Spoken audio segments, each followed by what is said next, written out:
Good morning. Hey guys. So it's Sunday, almost the middle of July, and it's a beautiful day. Gosh, what a gorgeous morning.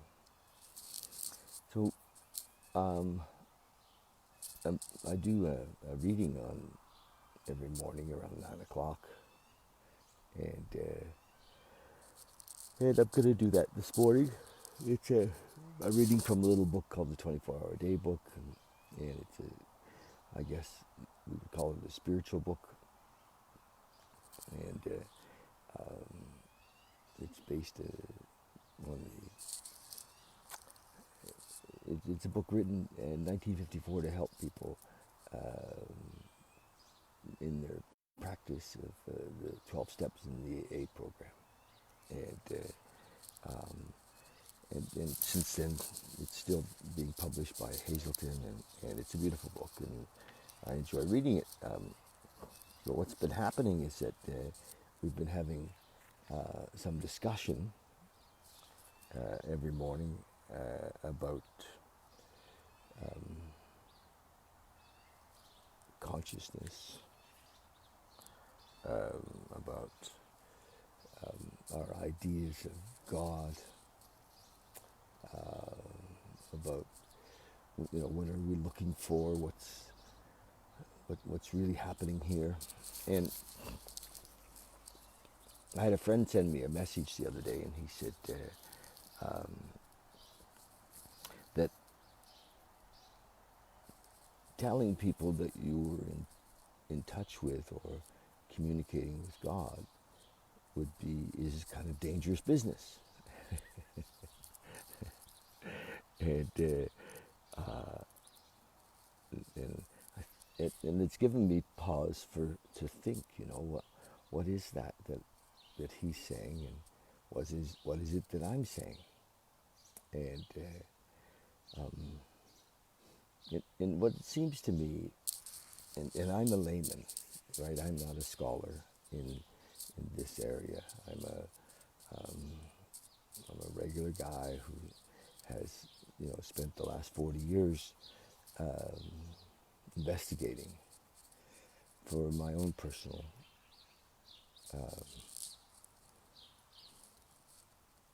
awakening, if you will, my own personal rebirth, my own personal,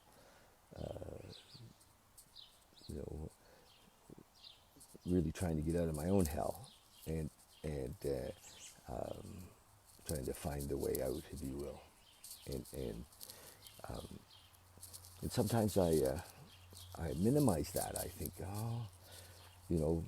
people must understand a few of these principles already, and I have a tendency to minimize the time or the years that I put into finding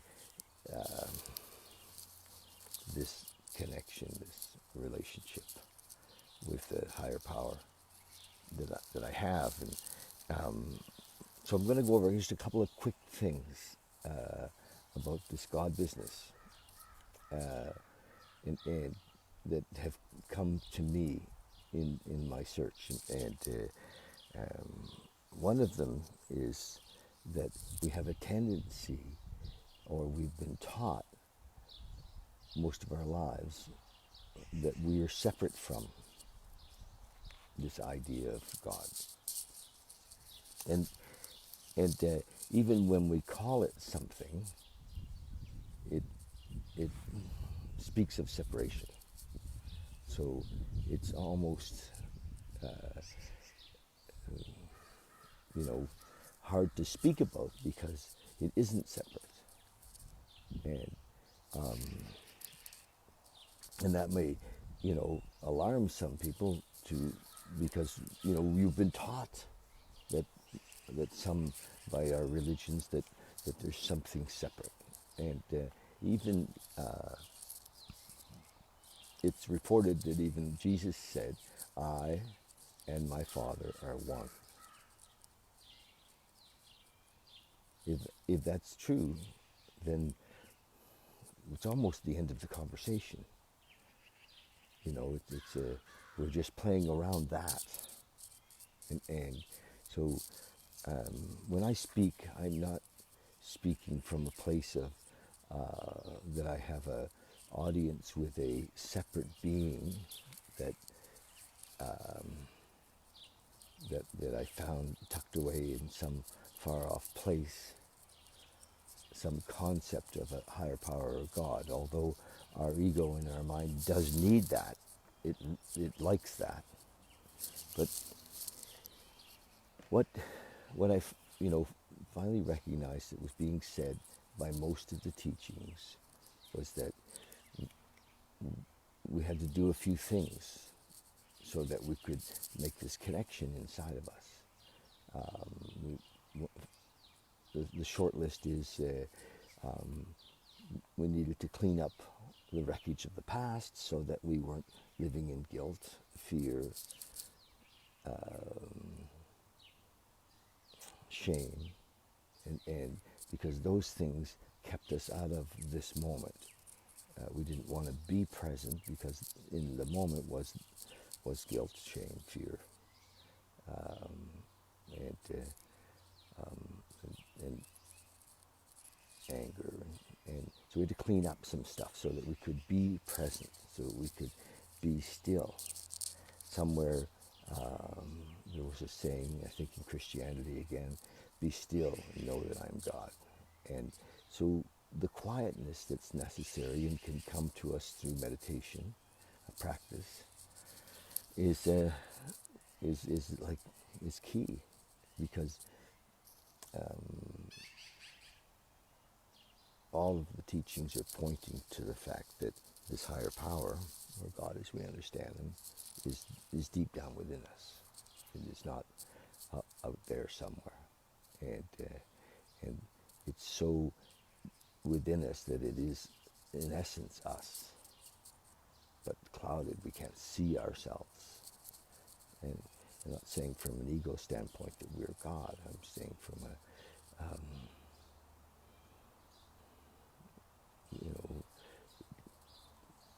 ego has separated us from our real essence, our real being of who we are. So that's when I speak of God, even though it's we've been conditioned to believe it's something separate. It really isn't, and that's not what I'm speaking of. I'm not talking about any dogmatic idea of God separate from us. And even to me, any study of or any images, any ideas of something like that is almost immature in a way. It's like, oh my gosh, how could we imagine that we're not one with God? So that's the deal. How do we be still enough? How do we find our way to this moment? And leave behind all of our beliefs, all of our conditioned ideas, all of our fears. Leave those all behind for the moment to be in this presence. And so our misery, our restlessness, our irritability comes from a belief that we are separate and that we need to manage things. And so that's what I often speak about, is the surrender of the management. Because as we drop away from that, we become one with the moment. And one with the moment is one with bliss, one with joy, one with peace, one with love. So not some mystical idea. And I'm not saying that mystical ideas aren't fun. I'm just saying that it's very simple, very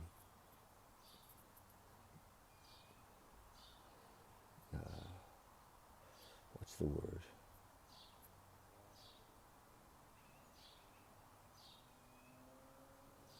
Now it's beyond simple.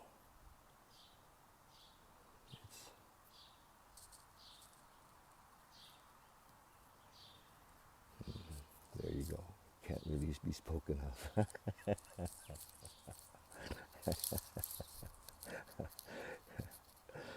peace, they say, that passeth all understanding. And then it's, then we feel love. And we are love. Okay. So this man has written a book in 1954, and and some of it's a little hokey, I think. And some of it even points towards images of God outside of us. But I don't know, it gives me something to read to you guys, and it brings us into the moment. There are some, thought-provoking things, and sometimes through consciousness, self-realization, we see who we are in the moment. Hey, Brent, Shane, Gord, Amelia, Jason. Hey, guys, love you. So July 12th, thought for the day. Today, he says, is ours. Let us live today as we believe God wants us to live. Each day will have a new pattern which we cannot foresee. So we're living in an adventure. We never know what's happening, what's going to happen next. But we can open each day with a quiet period in which we say a little prayer, asking God to help us through the day. So that quietness is so key, so key. Just to breathe in that moment, this moment, in the morning, that quiet space is very important. Personal contact with God, as we understand Him, will, from day to day, bring us nearer to an understanding of His will for us. So the personal contact, of course, is not out there. It's in here. The personal contact is in here. It's not in some belief. It's in an experience.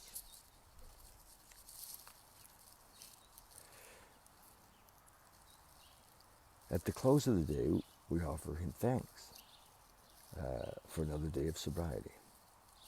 So in this man's concept, he calls God a hymn. And it's hard because there's no words. So don't get caught up in the words. It's just there are no words. And so we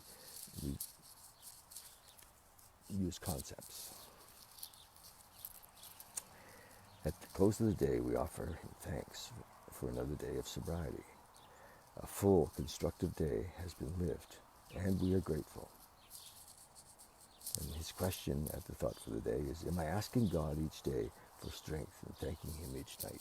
So connecting, in this moment, in a quiet moment. It's beautiful. Thank you, thank you, thank you, thank you, thank you. A million thank yous.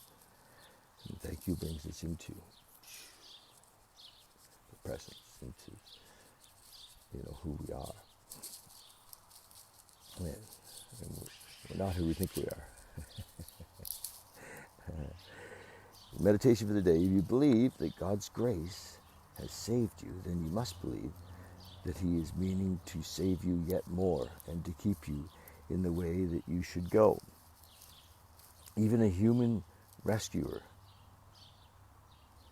does not save a man from drowning, only to place him in other deep and dangerous waters, but rather to place him on dry land and there to restore him.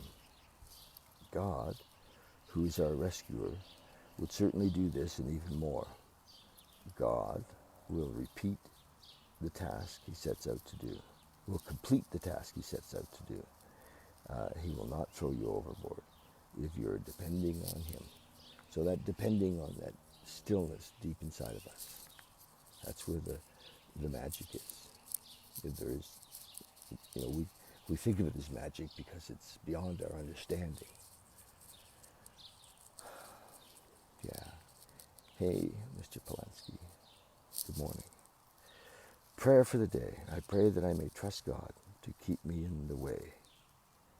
I pray that I may rely on Him and not let Him go. So that's my Sunday morning talk.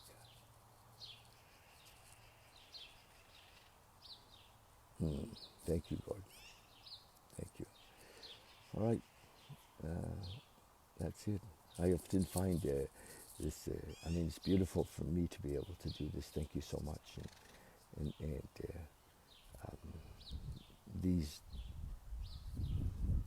moments in the morning where we're doing this really help me to come into the moment, really help me to be more present. So I appreciate every one of them. And I recognize that everything's perfect, nothing's missing. We are exactly where we need to be in this moment. And true acceptance of that allows us to expand and blossom, really to expand and to, like the lotus, to be lifted up. So be here now. Don't take anything too seriously. Remember, we're ambassadors of love. Love you lots. Have a super, super day. And yeah, we give thanks for each and everything.